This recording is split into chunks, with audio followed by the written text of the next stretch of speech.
This show is sponsored by Infinite Zeal Syndicate. You can follow him on Twitter at _Infinite Zeal. He is a great liberty-minded fella that just wants to share the message of liberty and also has fantastic merch like this hat I'm wearing right now. You see me wear it on every show. He's a great gentleman, and I highly suggest you give him a follow because he's one of the good ones, ladies and gentlemen. Now let's get on with the show. Welcome to the BudsnReality Show. I'm Sean Collins, the guy with a lot to say, and you will never guess who I have on this show this week, Mr. Spike Cohen. How you doing, brother? I'm doing good, Sean. Thanks for having me on, man. Man, this has been something I have wanted to do for a very long time, and I finally grew the cojones to, reach out. So here we are. But, that being said, how are things? How are you? I'm doing great, man. I have I like to say they keep me busy. I have in the last just over a month, I have done things in North Carolina, South Carolina, multiple states in Australia.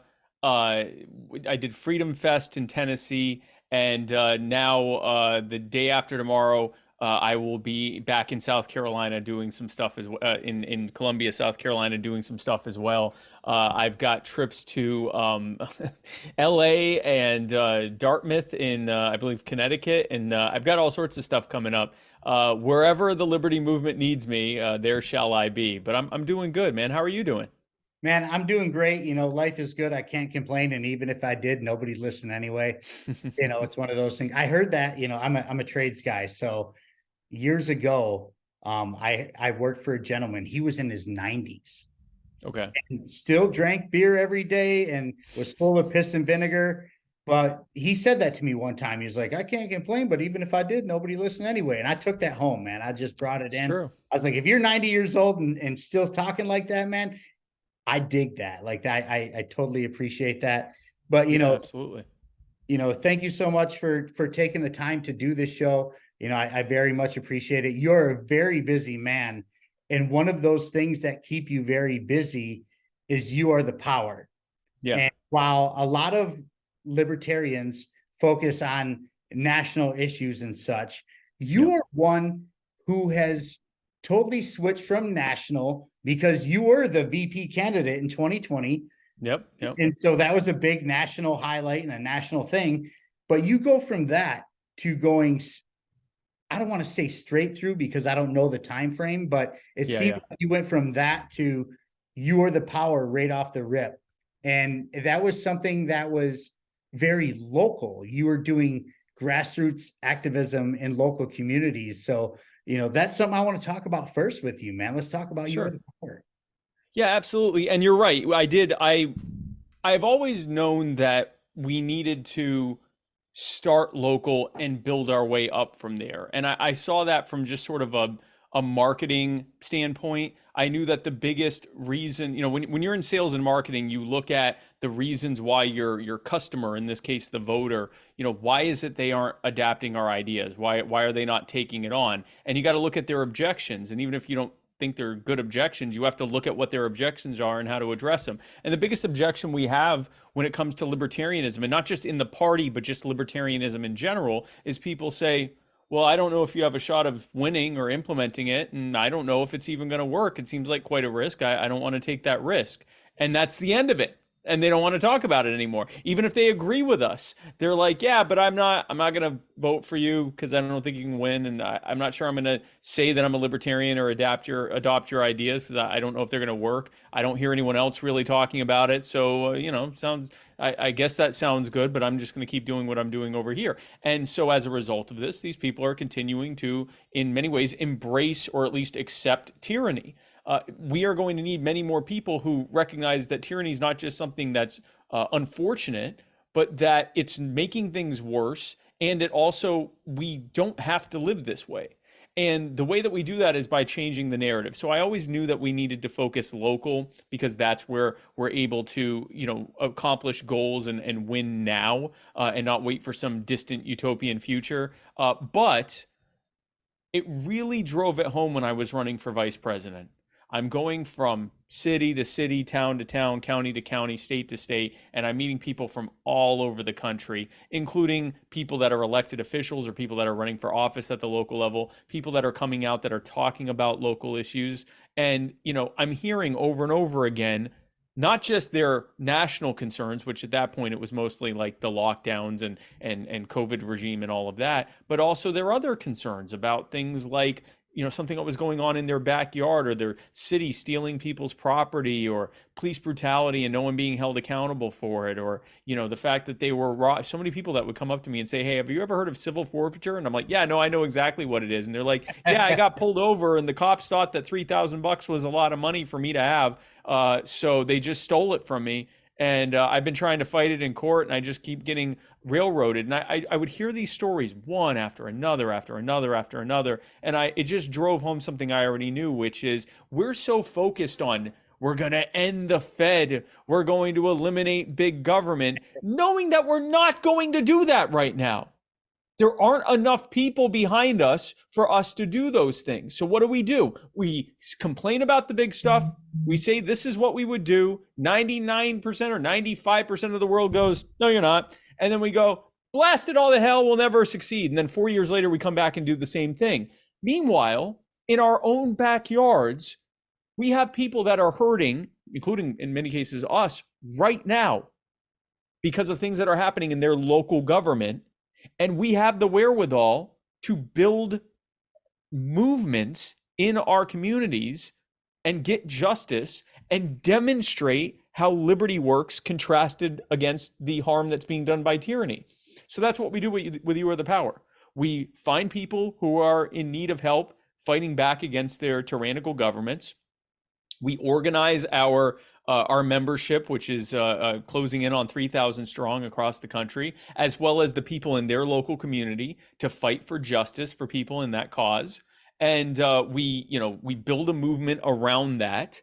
And as we are bringing people in on something they already agree with us on, we're not arguing with them about philosophy or politics or who they should vote for or what they should believe. This is something they already agree with us on. We're working together on this thing, which is ultimately libertarian principles applied to this thing.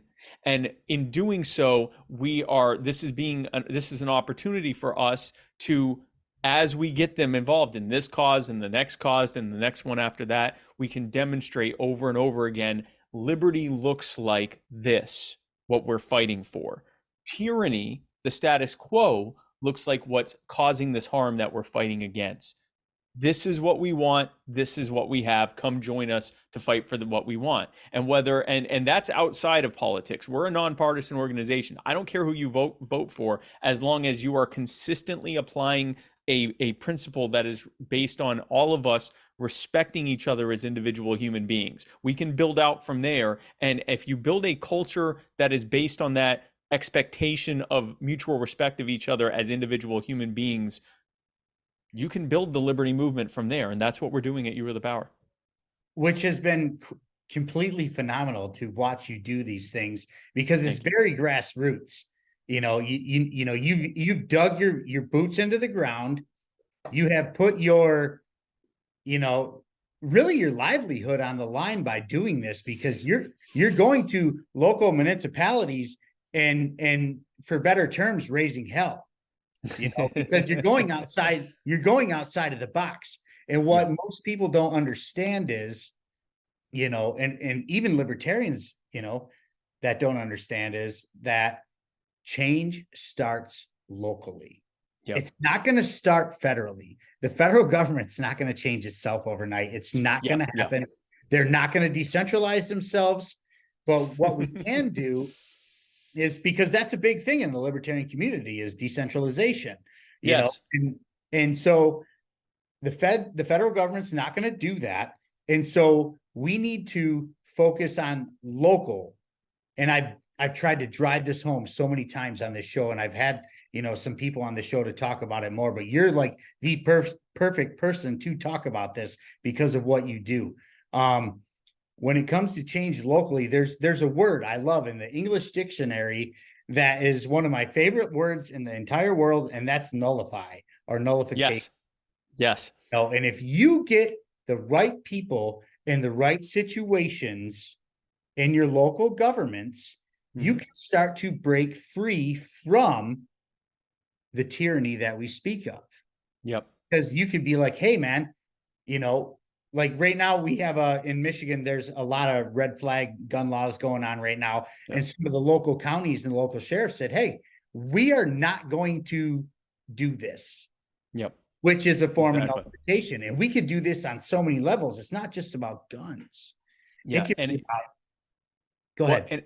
and it needs to happen. We talk about decentralization. That needs to start at the local decentralized level. I've always found it interesting when we talk about decentralizing and immediately focus at the federal government. We're basically saying that we are going to central plan decentralization. That's not how it works.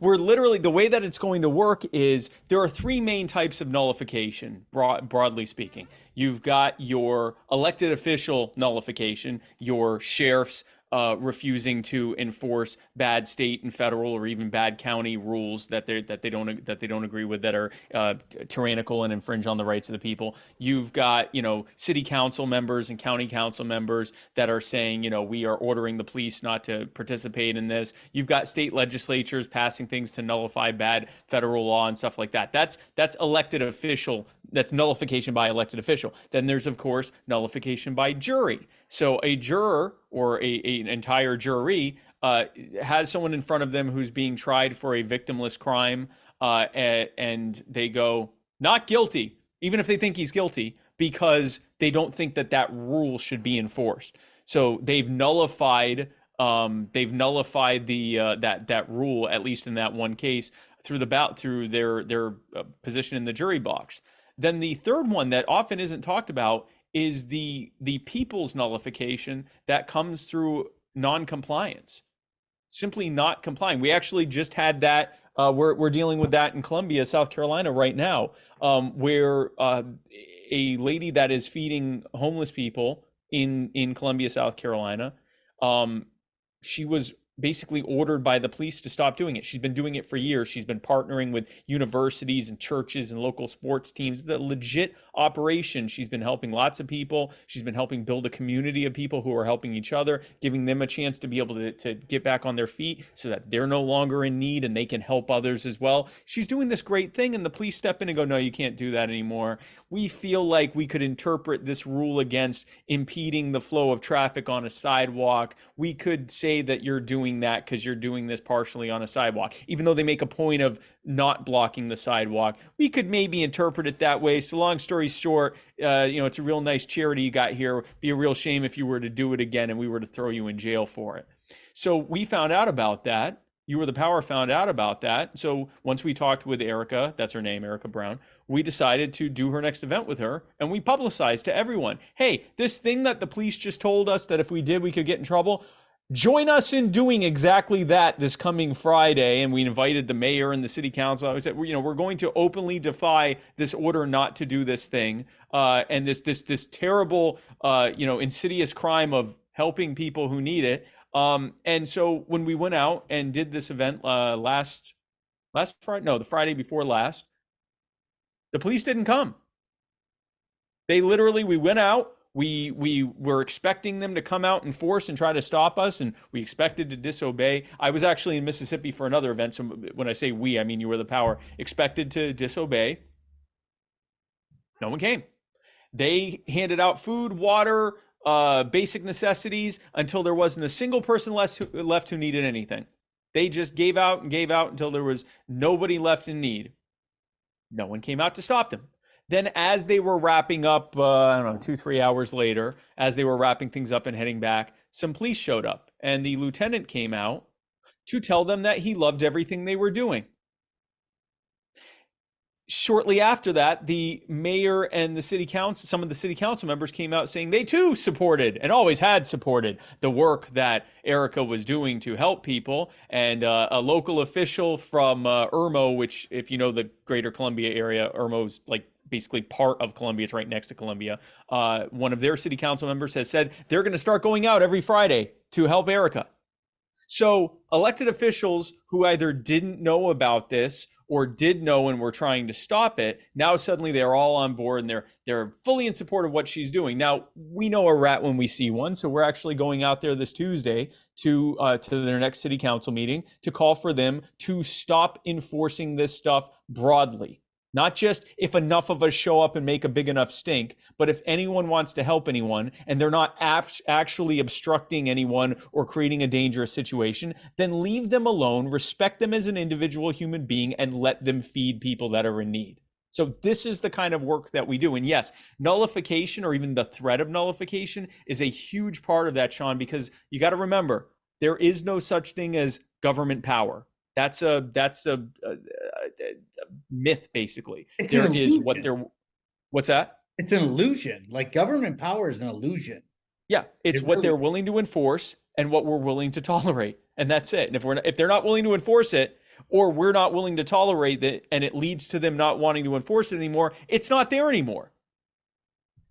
Now, you've been doing this for a minute now, and you've been to quite a few, you are the power in the activism, and you have been to many city council meetings now, and you've been to some court cases too, right?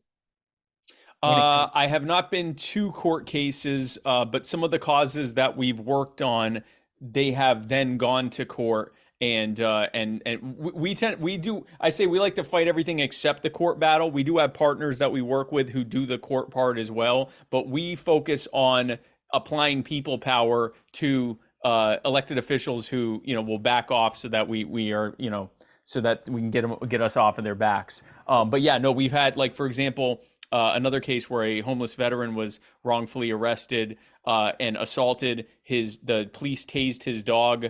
And the dog ended up later dying. They racked up all these charges against him, all bogus charges, and they were refusing to release the body cam footage. So he had eyewitnesses who backed up his claim and said, no, he didn't do anything wrong. They just started assaulting him. He did nothing wrong, and they attacked the dog for no reason. Like there was no reason for any of this. And they threatened some of us. They threatened us with jail if we didn't go away. They wouldn't take our statements in the report they were putting together. It was all, so we fought, and we did get those charges dropped. We did help get that body cam footage released. It did show 100% that the police officers were completely in the wrong, that they were completely just assaulting him, and they got mad that they got embarrassed because he knew his rights. They were saying you're not allowed to accept donations from people. And he said, yeah, I am. I'm not allowed to obstruct the road or be aggressively begging people for money, but I'm not even asking for it. I'm literally just sitting here and people are coming up and giving us stuff. And that embarrassed them. And so they assaulted him and arrested him. So long story short, his name's Joshua Rohrer. He's now suing that police department, and he's got all the evidence on his side. Good. Now, in your quest doing this, has there ever been a situation where you went to a city council meeting and the local government threatened to have you arrested and or gracefully taken out? Not yet. We did have one instance, and it was when I was at another event in another part of the country. But some of our activists came out and spoke at a city council meeting in Gastonia, North Carolina. This was actually with Joshua Rohrer. He was one of the people that spoke, and they were giving people these ridiculously low time limits, 2 minutes, something like that. And he's reading a statement, got about halfway through it, and the buzzer went off. And our activists encouraged him to just keep reading. And the city council members ordered the sheriffs, because they were actually in the county building for the meeting, ordered the sheriff's deputies to stop Joshua. Our activists actually stood up around him and said, you'll have to take all of us. And the sheriff's the deputies kind of backed off. It was obvious he was wrapping up what he was having to say anyway. And again, it was a matter of, what are you willing to do? We're not listening to you. You've told us to do something that you know is wrong, and we're not going to do it. So now what are you going to do? The only reason I asked that question is because a couple years ago, I bought my house 4 years ago, and about a year after, so we'll say 3 years ago, 3.5 now. I get a letter in the mail and a call from my mortgage bank saying, hey, you either have to pay X amount of dollars in your escrow, or Yeah. you're going to have to pay X amount of dollars extra on your mortgage. And I said, what the hell is this all about? Yeah. Yeah. They said, well, it's for property taxes. And so me being me and me being, I'm an anarchist at heart, but I love my libertarians. But I'm like, wait a minute here. Okay, so you're gonna, and I'm talking like it was a substantial amount of money that they jacked it up. Yeah. And so I go to a city council meeting because what we don't have in my community is sewer drains in my neighborhood. So when we get big time rain, some of the streets flood and some of the basements might flood along with it. Well, if I'm paying another X amount of dollars for property taxes and I don't have sewer drains, I see a problem with this. So I go there and I state my case. And I feel like I was pretty, on base with what I said. I might have came off a little snarky, but I came across as, an individual trying to say, hey, what is up with this? Right. And instead of being like, well, XYZ, sir, you're going to need to calm down or we're going to have you taken out of here. And I said, what is that supposed to mean? And I said, they said, well, we don't like your demeanor. And I said, I'm just asking questions. Yeah. And so blah, blah, blah. Long story short, Mr. Collins, we're going to have you taken out of here with the police.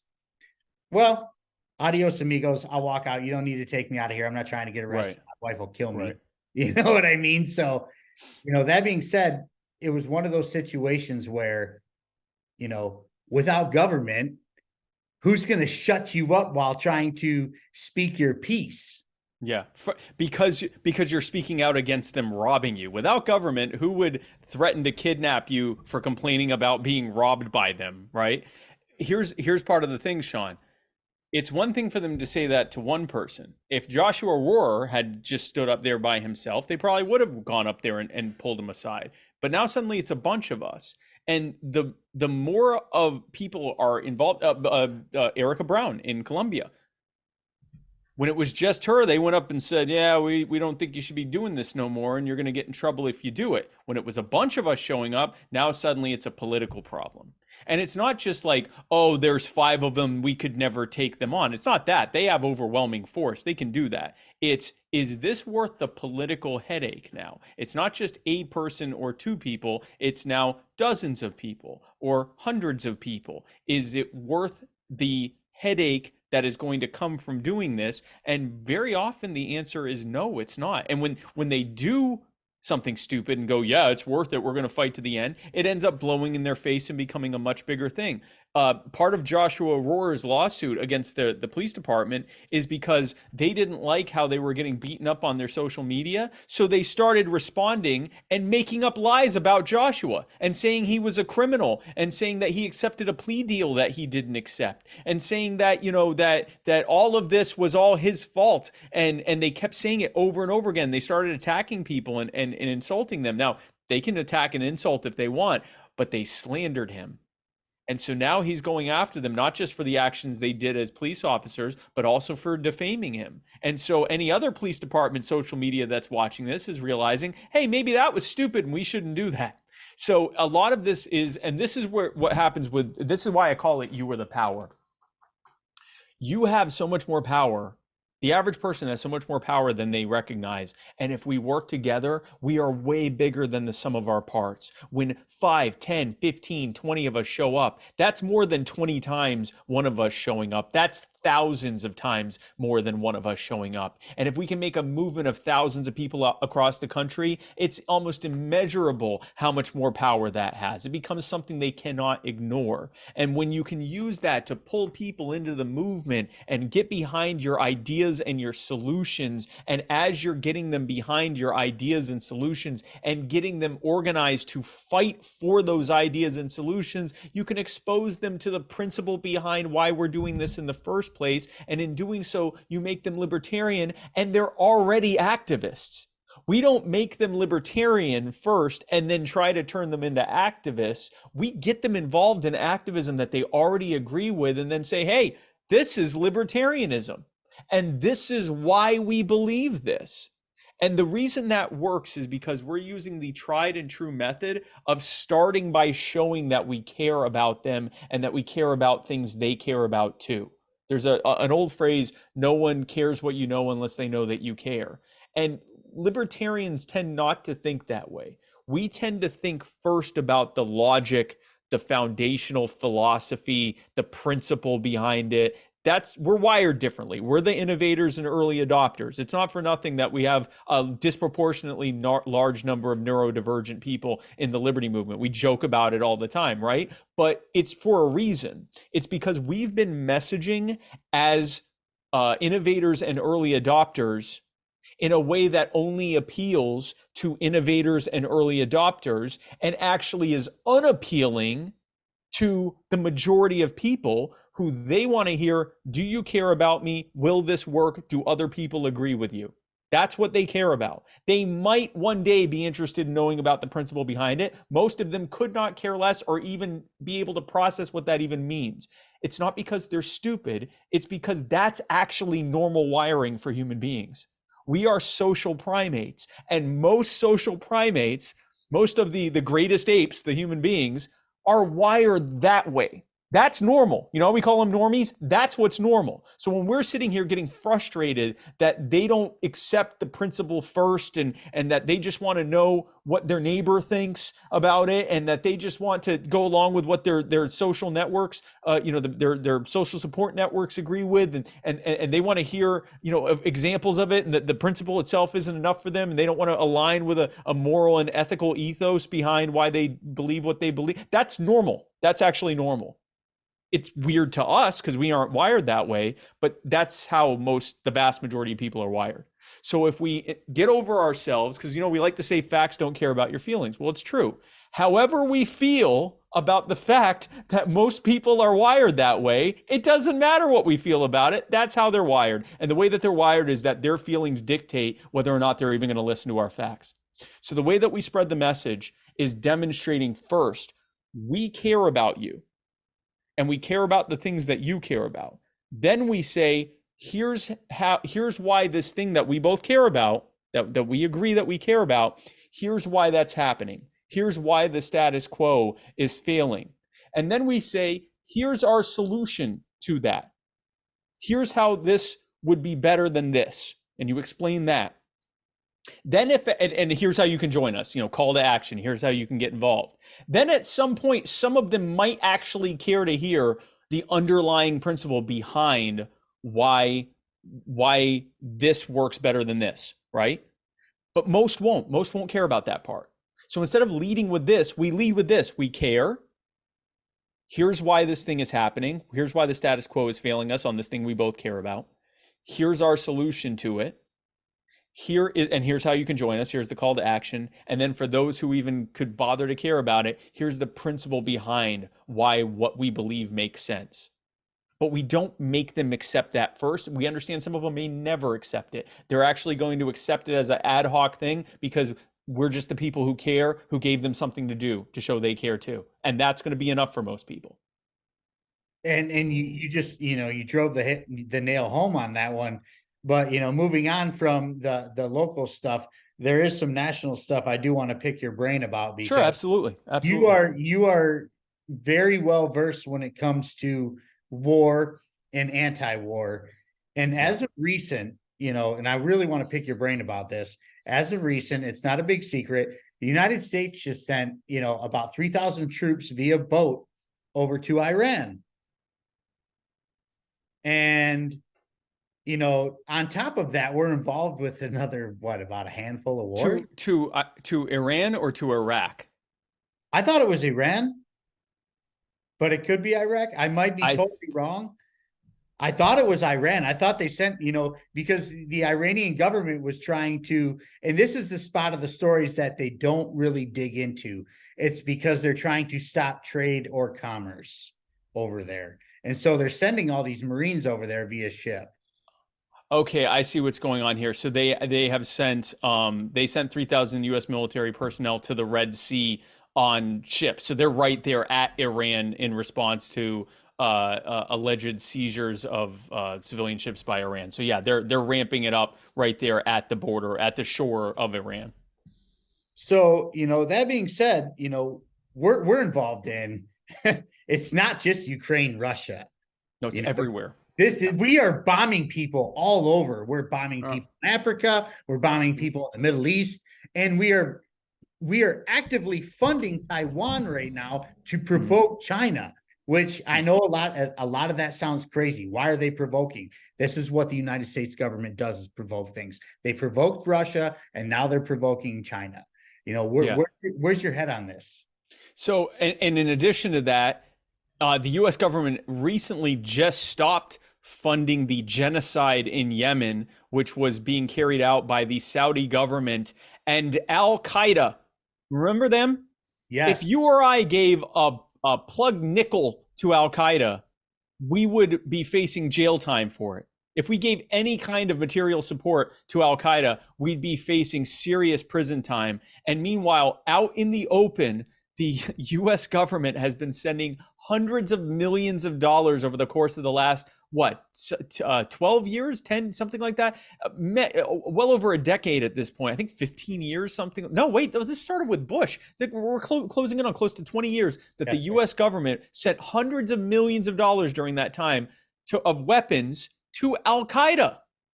That's treason. It's not just genocide, it's treason.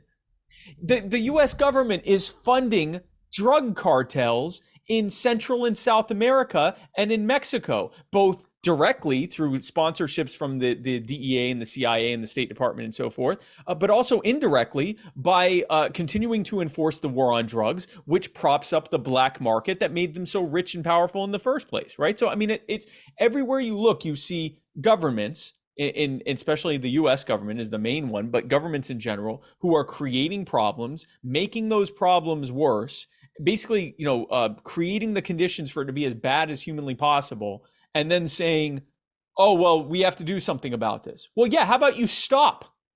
Stop doing those things that leads to it. Harry Brown said that government's good at one thing. They will come up, break your legs, steal your wallet, use some of the money in your wallet to buy you some crutches, and then say, hey, if it wasn't for me, you wouldn't walk. Let's put that another way. The US government is good at showing up, creating strife and conflict and genocide and war and terrorism and drug cartels and dictatorships around the world, and robbing you to pay for it, and then saying, hey, if it wasn't for me, who would keep you safe from all these things? That's literally US foreign policy. And what's wild is, you mentioned China. Our corporate media, which is essentially an extension of the military industrial complex. I mean, they're literally owned by the same companies in some cases. They will talk about Chinese aggression in the South China Sea. And the aggression that they're talking about is them sending warships out that are getting close to our warships that are in the South China Sea. Imagine a scenario in which a huge Chinese military naval presence was in like the Gulf of Mexico, or I don't know, just the Atlantic right off the coast of Florida, or where I am in Myrtle Beach, and our military sent naval ships to be in that same area near them, and the Chinese media described that as U.S. aggression. That's what we're talking about here. I mean, it's kind of, it's one of those things where, what could possibly go wrong? Nothing. What could Yes. possibly go wrong? Really, there's Yeah. no other way to explain it. And so we're in a situation where we're on very close verge of nuclear war with Russia. This isn't a game, ladies and gentlemen. This is what it is. We sound like alarmists when we say these things, but we are very close to a nuclear fallout with Russia when it comes to what's going on in Ukraine. And so now you're going to add in the fact that we're sending money and weapons to Taiwan at the same time. to piss off the Chinese because the China wants to go take Taiwan. This is no big secret. You could look this stuff up anywhere. Yeah. And Yeah. then to just keep going, we're over there in Africa, and you said we're going to stop the Yemeni thing, but like we're still going after Somalia. We're still Oh, yeah. we're still going after Iraq. Like the bombs have never stopped. And so Yeah. Yeah. we're in a handful of wars right now where it's putting us in a situation as civilians that we are not safe. Yeah. And it's not just because of this, that, or the other. Like there are foreign enemies now that were once enemies making alliances. So what's to say there won't be an attack here on U.S. soil? We don't know that there won't be. And all the stuff that we just outlined that the US government is doing is what we know about right now.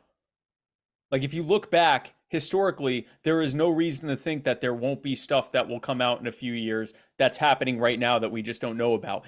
In the run up to the US withdrawal from Afghanistan, we now know that the US government was sending pallets of weapons and ammunition to the Afghan equivalent of ISIS, while simultaneously trying to make deals with the Taliban in the hopes that they'd fight each other. Because, that plan always works for our military, right? Creating two enemies and making them fight each other. They never end up both fighting us at the same time. So a lot of what we saw when the so-called Afghan National Army, which they knew 100% was all just a bunch of Taliban. Like when they said the Taliban took over Afghanistan in like 6 hours, there wasn't any real fighting. It was literally people taking off their ANA hat and putting on their Taliban hat, or there wasn't even any physical. It was just, all right, we're now the Taliban like we always have been. A handful of actual loyalists were easily rounded up and summarily executed. Like that thing was immediately going to crumble the very second that the U.S. announced that they weren't getting involved and that they were going to pull out and stop sending checks to the so-called Afghan National. Like it was so Afghan National Army. It was so obvious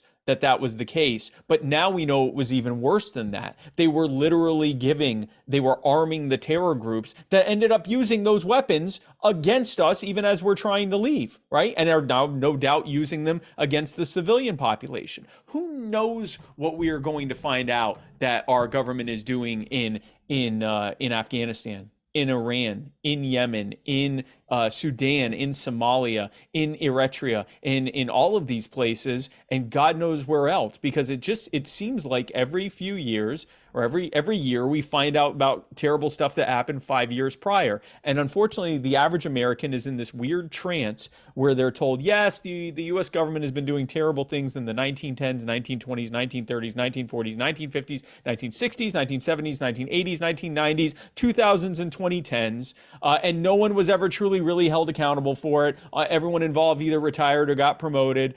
No real changes to policy have happened except for some window dressing stuff that does nothing to really stop it. And if you think that stuff is still happening today, you're a crazy, bigoted conspiracy theorist. Well, all I got to say is when it comes to that, people need to read Enough Already by Scott Horton and/or Yes. Fool Baron. Honestly, Both. He really drove it home. I had him on my show. It was an amazing conversation. That could have been a 5-hour show if we had the time. Yes. He's really good for that. But it's one of those things where, it's not just about, hey, we're going to another war. We're a lot of in America here. We're like, oh, hey, it's just another thing that the United States is doing. Yeah. But the problem is with that mindset is it's not only costing lives and trillions of dollars, but it's our safety. Like if all of our troops are overseas, who the hell is here protecting us if foreign invaders are going to come here? It's a wild question, and yeah, people don't think about that stuff. And yeah. I'm a very much anti-war. Like foreign policy and the monetary system has been on my brain for a long time now. This is why I like to talk about it on my show a lot, because those are two things that are imperative to understand when it comes to what the hell these people are doing in DC. Yeah, and if you look at it from the standpoint of, if you look at it from the filter of they're creating policy with an attempt to try to keep us safe, nothing they do makes any sense. In fact, it seems counterintuitive. If instead you say, what policies would lead to a maximum amount of revenue being generated for the military defense lobby and the cottage industries around it that we call the military industrial complex? What would keep us fearful enough to accept the tyrannical violations of our rights and civil liberties that they do? What would keep us fearful enough to be able to do that? And what would protect the US petrodollar by forcing governments to keep our treasury notes and in their foreign reserves, basically propping up our currency as much as humanly possible? If you look at it from that standpoint, now everything they do makes perfect sense, because what they would do does ensure that no country would dare to, no country, unless it's a nuclear power, would dare to not keep our petrodollars in their foreign reserves, which keeps the value of our dollar propped up as much as possible. Of course, this would lead to more Americans being fearful and think that the only thing that's protecting them is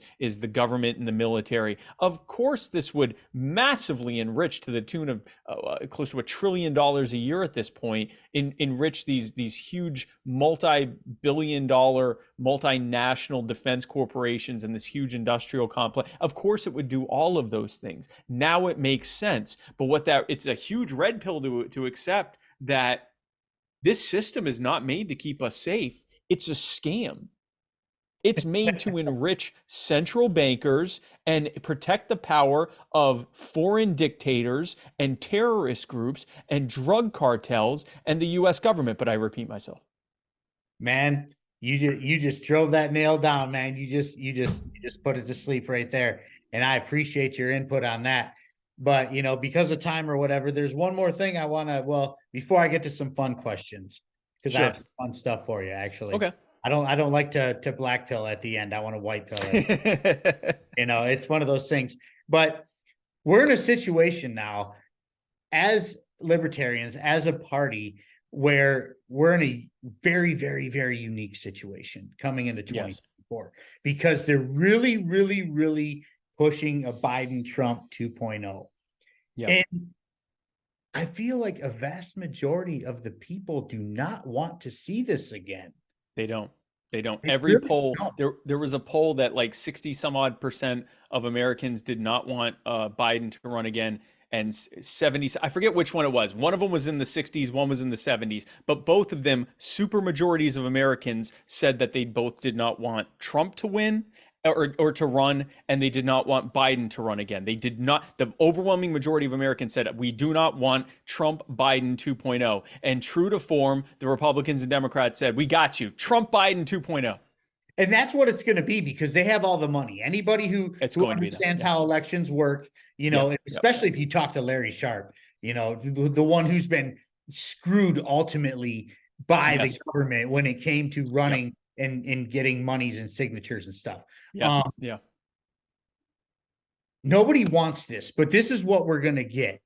Now, the situation at hand is, we have an opportunity as the Libertarian Party to really, really, really make some noise, turn some heads, not necessarily win, but take a good chunk of the votes away from whoever it may be. I don't care who it is, because I don't care about the other two. It's the same shit, different pile when it comes to that, But we have this situation as libertarians where there's a bunch of infighting, and it's been something that has been since the beginning. We all know that, libertarian infighting is a thing, and some of it is constructive. Obviously, like some infighting is constructive, but what we're seeing, it's necessary. Some of it, is very destructive. What we're seeing now is destructive and very damaging to the cause, where we have a unique situation to really make change, per se, and you actually made a speech, and my time perception kind of sucks because I'm so busy. I own a business on top of doing this podcast. But you did a speech at a convention, I don't know if it was last year or the year before, where you kind of spoke about people arguing that you agree with. I talk about that a lot. So Yeah, was this at Reno? Was this at the Reno speech that I gave where it I very tried well to? could be. Like I said, Okay. my whole perspective of time and all that Well, is kind of out of track. so here's what I said at the Reno convention, and it's just as true now, just over a year later. We have an unprecedented opportunity to speak to an increasing number of people who are so frustrated with the status quo that many of them don't even care who wins. They're not going to vote, or they might vote Republican or Democrat, or they might vote third party, but they don't care if Trump wins. They don't care if Biden wins. They're just sick of this, and they need to hear a better and more viable option. And libertarians have been doing a great job with that. We're being heard more than ever before. But the problem is we are creating within the party. Now, I'm speaking specifically about the party right now, because the greater movement has issues as well. Specifically within the party, we've created our own duopoly. We have Yes. created this binary choice within the party. You're either with this faction or you're with this faction. And really, it's becoming more and more about you're either against this faction or you're against this faction. So not only have we created our own duopoly, but just like the other duopoly, we're using negative partisanship. Now, the thing is, the duopoly doesn't use that system of dividing people because it's a great way to organize. They're doing it because they're in control, and keeping everyone else fighting each other is a great way for them to stay in control. We're not in control. This is not serving us. Having us constantly fight each other.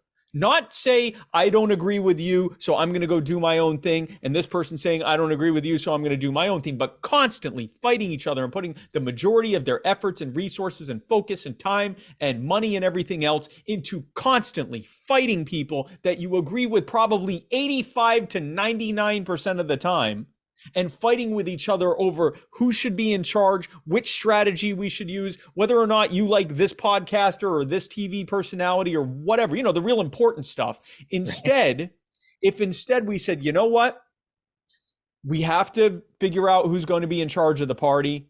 That's going to involve disagreement, because we use a democratic system to choose our who's in charge. That means there has to be a winner, which means there has to be a loser. But let's do two things.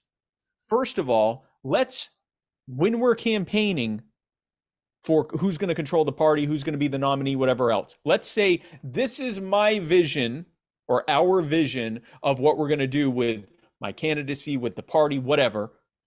I invite everyone to join me. And then leave it at that. Don't attack this person's thing.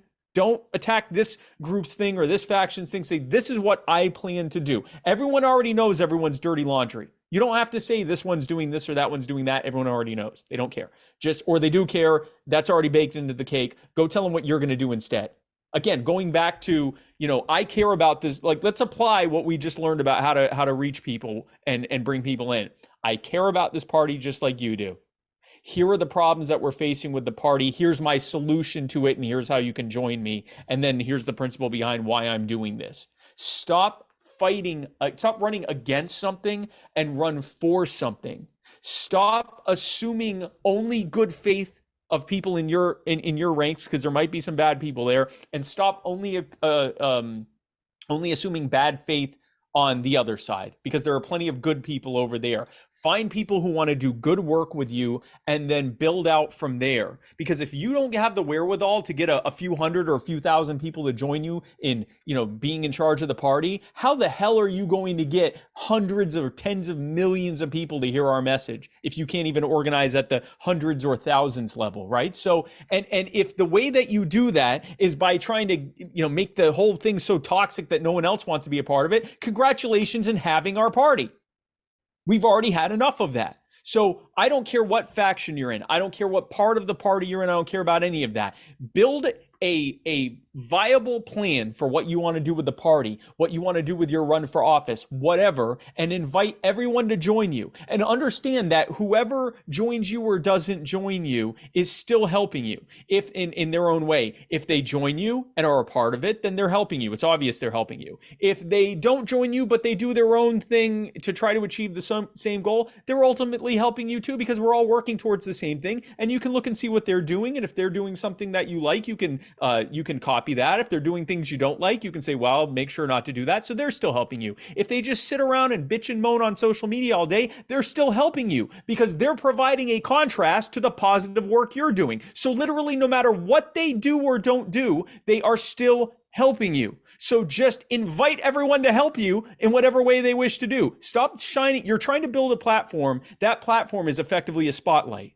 You can shine that spotlight on the bad things that you hate and then be utterly shocked as to why no one wants to join you. Or you can shine past all of that towards your vision for how this can be better. And I encourage everyone to do that. The next thing they need to do is realize that this party is just one part of the many, many tools that we have to fight for liberty. And if you put all of your eggs in one basket, especially the political basket, which we know is so rigged against us to begin with, then we're doomed to fail. Diversification of investment in anything is always a good thing. We need to be looking at how we can work on the technological front by working with people in the blockchain and Bitcoin and crypto space and other emerging technologies that are happening. We need to be looking at the cultural space. If you're an artist, if you're someone that has anything that you can contribute to the culture that you can be involved in there, then you can help in that space. You can help with joining You Are the Power and showing how liberty works by finding issues that people care about and organizing them around that. We need to be working on every single front.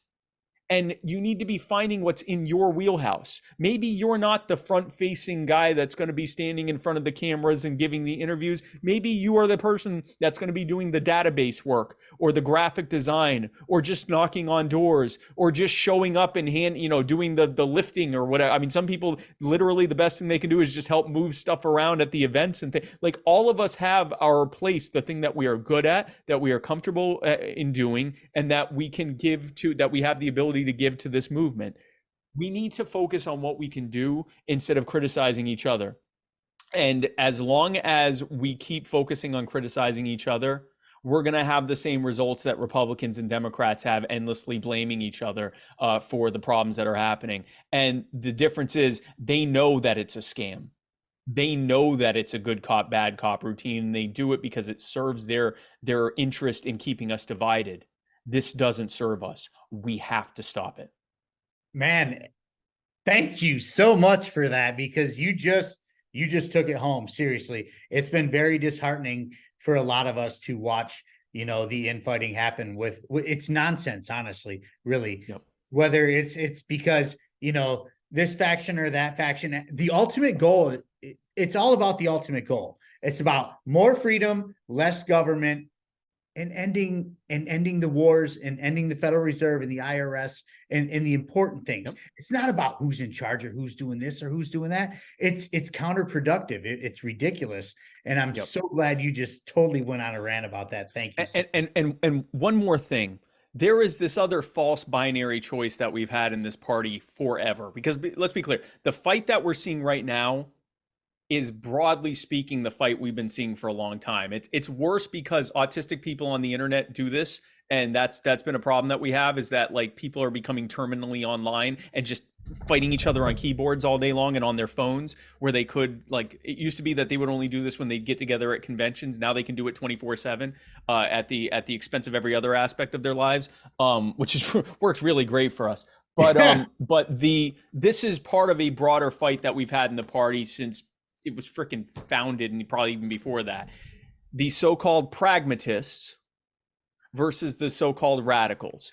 And there's, I'm not going to pretend these are two, that there's no overlap between these groups. The pragmatists are way more radical than the radicals want to admit, and the radicals are far less, insane or extreme than the pragmatists want to admit. And frankly, if you took a step back from 30 feet, you can't tell one from the other half the time.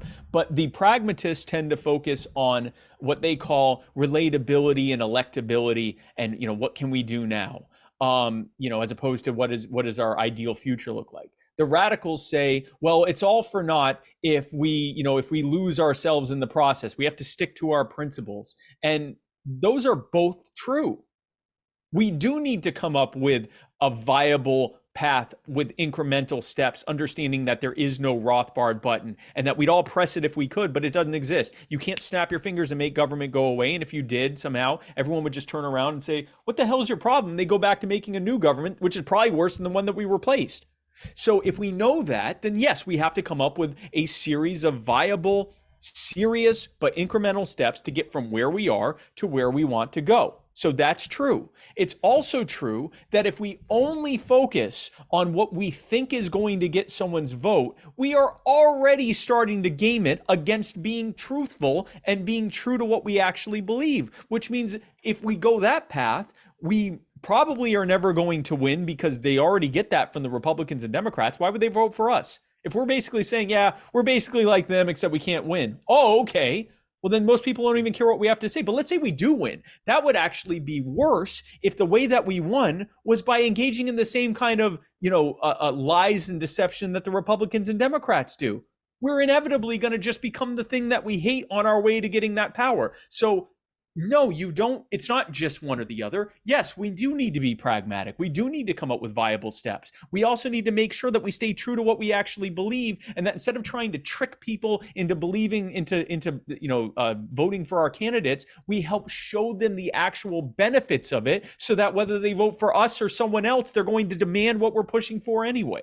That's how you grow this movement. That's how you grow this party. You do it by understanding that we need to let these false binaries go. We lecture people all day long about choosing between the false binary of the Republican or the Democrat, and then we engage very often in the exact same fallacies within our own party and movement to begin with ourselves. And we need to let all of that stuff go. We need to recognize that this is going to be a bold, radical, and principled and viable, pragmatic strategy. We're going to have to, if we're going to engage in politics, and even if we aren't engaging in electoral politics, if we're going to engage in making major social and political and cultural changes, we've got to have a viable plan to do so. We have to have realistic, achievable steps so that people don't get burned out along the way and they see the actual results of what they're pushing for. And we need to make sure that we stay true to what we believe and to our principles, and to find the ways that bring people in and attract them to those principles and to those solutions, and give them a call to action so they can join us on it. My man, listen, ladies and gentlemen, those wise words just came from the face of this party. Whether you believe it or not, you are the face of this party. You are the one who has been putting in the legwork for quite a few years now, and really doing not only, the national thing, but going into local communities and making a difference. Yep. You are the face of this party, whether you like to believe it or not. Whether I like it or not. Yeah, no, seriously, you truly are, genuinely. Some people say Dave Smith. No, it's you. Now, that being said, here's some fun questions before we go. Since you are the face of this party, is there, and let me say this right now, I will be very happy to vote for any libertarian candidate that is running at this moment. I've had Lars on my show. I've had Chase on my show. I've had Mike on my show. They all have their strong suits and their strong points. Absolutely. 100%. To vote for any one of them if they get the nod. Okay. But is there a surprise run in 2024 for Spike Cohen? Well, there won't be a surprise. I will be completely out in the open that I have not ruled it out. And basically what I'm doing right now is I am determining between now and election day, would that time be best spent putting a good team in place at You Are the Power, letting them continue to go on autopilot, and largely taking kind of a break from that to do the presidential run? And is that the best way for me to serve this movement? Or is the best way for me to serve this movement to leave it to Chase, Lars, Mike, Jacob, Josh, Dave, Justin, Larry, whoever decides to run, and just focusing heavily on You Are the Power? I don't have the answer to that yet. There are many much smaller questions that have to be answered to be able to answer that. I'm actively considering it, and I will also say that shortly after I know and begin planning either way, everyone else will as well. I don't plan to be coy about this. I don't plan to, do some kind of, surprise or something like that. I plan, if I do know that I'm going to be doing this, I'm going to, after a very short period of the ramping up you need to do before an announcement, I will announce. And if I decide that I'm not going to do it, then I will be pretty just immediately telling people that I'm not doing it. I will also say this: if I decide I'm not going to run, I will probably not be endorsing any candidates, because I trust the delegates, and frankly, any one of them would be a good choice. If that were to change and there were someone in there that I thought was a uniquely good or uniquely bad choice, then I would say that. Other than that, I would basically stay out of it and just support, whoever the candidate is, and encourage them to help and support You Are the Power. We've already had Lars and Chase come out to some of our events, and that's been incredible to have people within the Libertarian Party helping You Are the Power. We are nonpartisan. We do not endorse anyone or anything like that, but we'll work with anyone. We've had Republicans, Democrats, Libertarians, and everyone else show up. If I do decide to run, I'm not running against any of the people that are running right now.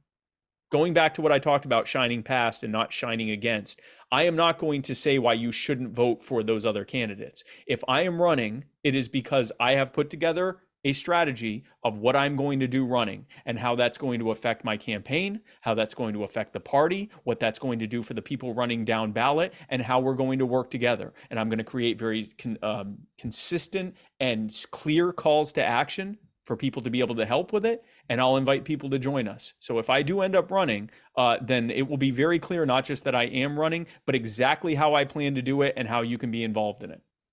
Man, that's amazing. I'm glad you haven't ruled it out, because honestly, my perfect dream team is you and Larry Sharp.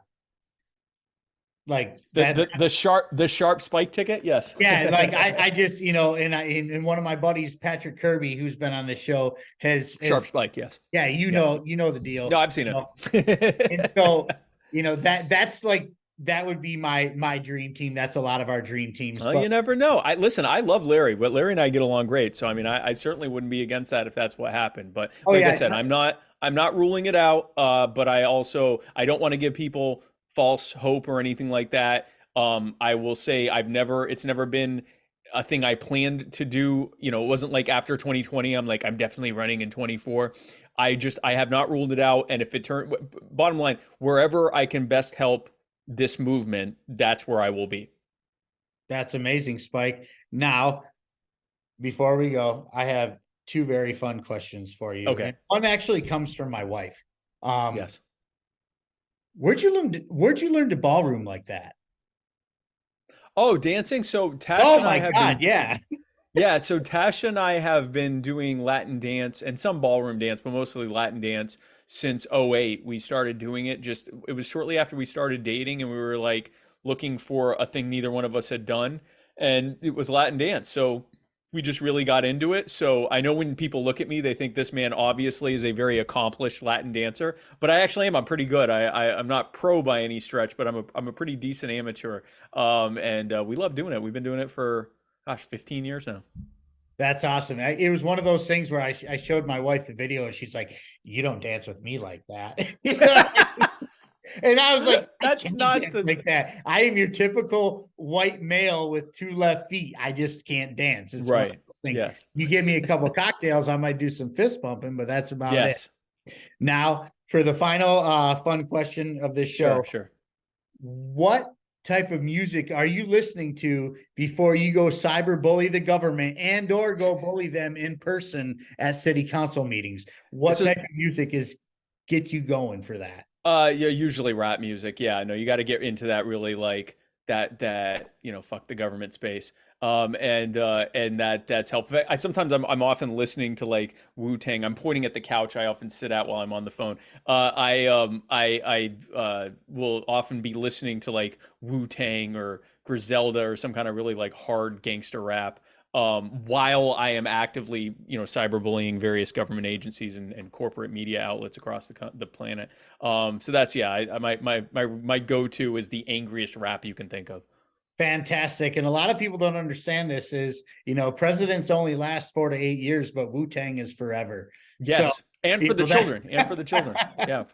I'm a big Wu-Tang fan, actually. And, okay. I'm 90s hip hop in general. I'm a Gen Xer. So 90s Yeah. hip hop is, Yeah. along with like heavy metal and punk rock is Yep. all the music that tells you to hate the state. I have been one of those people who've been listening to that since my inception, Yes. Very good. Very good. but Wu-Tang is for the children. Yes. amen. But Spike, before we go, if you want to plug anything, if you want to talk about You Are the Power, go for it, Sure. man. Yeah. So if you'd like to be a part of You Are the Power, it's real simple. If you go to youarethepower.net, you can sign up today. We'd love to have you be a part of it. If you want to become a member, if you want to become a sustaining, donating member, if you want to just donate, whatever you want to do, we'd love to have you be a part of it. However you can help, we'd love to have you have your involvement and your help in spreading this movement the way that we're doing. Youarethepower.net. If you just want to follow what I'm doing on social media, I'm everywhere. I'm on all the different socials. Pretty easy to find me. Just look for Spike Cohen. And if you ever get lost and cannot find me, then just go to Facebook or Twitter or X. I'm having the hardest time with that. Go to Malcolm. X or I call it Malcolm because Malcolm X. oh, there you go. Yeah, go to that and just look for the ATF's page and just look for their most recent post, and you'll find me in the replies ravaging them. That's our North Star. If we ever get lost, don't hug a tree. Just look for the ATF, and you'll find us roasting them. Fantastic, fantastic. Spike, thank you so much for your time. Thank you, man. Until next time, peace, love, and liberty, y'all. Be good.